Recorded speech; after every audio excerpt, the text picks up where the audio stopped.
change. HomeChoice International listed on the JSE's main board this morning. Always good to have a new listing.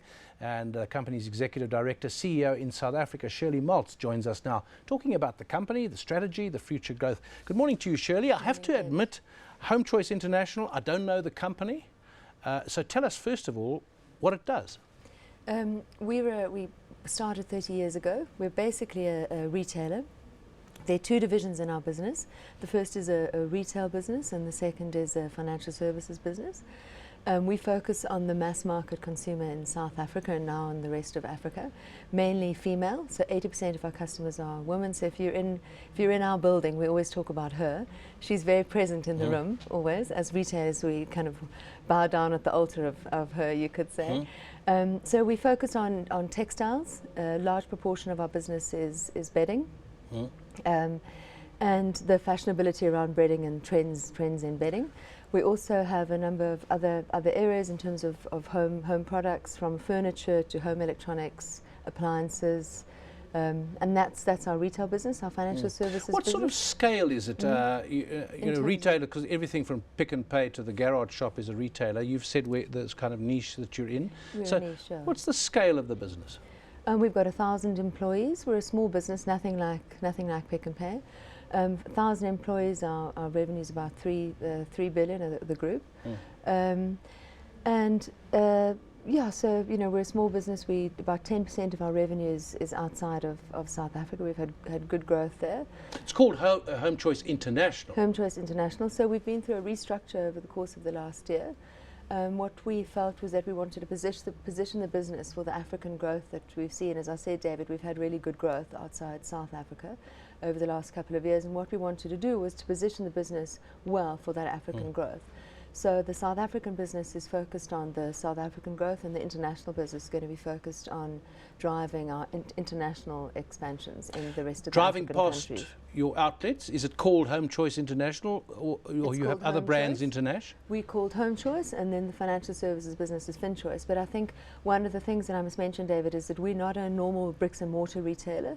We're a home shopping retailer. So she shops with us through the internet, through her mobile phone. She shops with us on catalogs, which we send to her. So we don't really have a store footprint. We've got a very small stores that we've been testing over the last year, pop-up shops, and we're launching a showroom next year. But otherwise, we have no bricks and mortar space at all. So that's quite. We have big call centres that she shops with us through, but no bricks and mortar. I thought that she, your customer, the customer is queen, likes to touch the merchandise and go through the shop and feel things. In this case, not possible.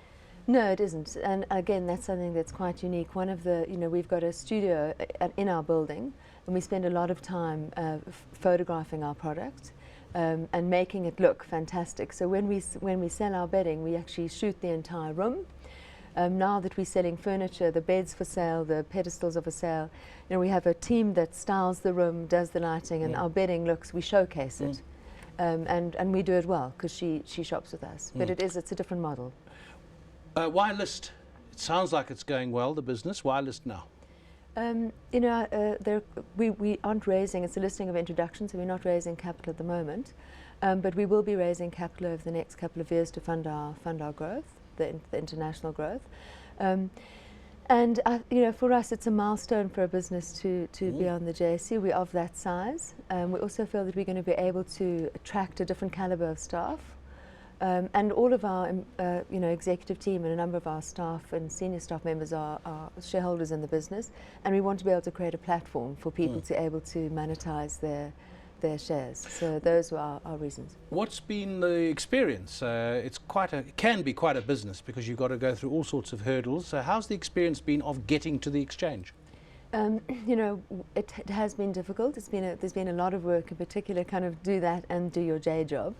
At the same time, I've got a great team that worked with me in running the business, and then we had fantastic sponsors and a really great team. You have the designated advisors. Did you use them? The JSE provides that. And we worked with Rand Merchant Bank and Cliff Decker, and they've been fantastic in getting us to this point and really supporting and just giving us great counsel when we had issues. Pricing? What sort of price have you gone in at, and what are you looking at? I think around between 29.50 and 30 Rand.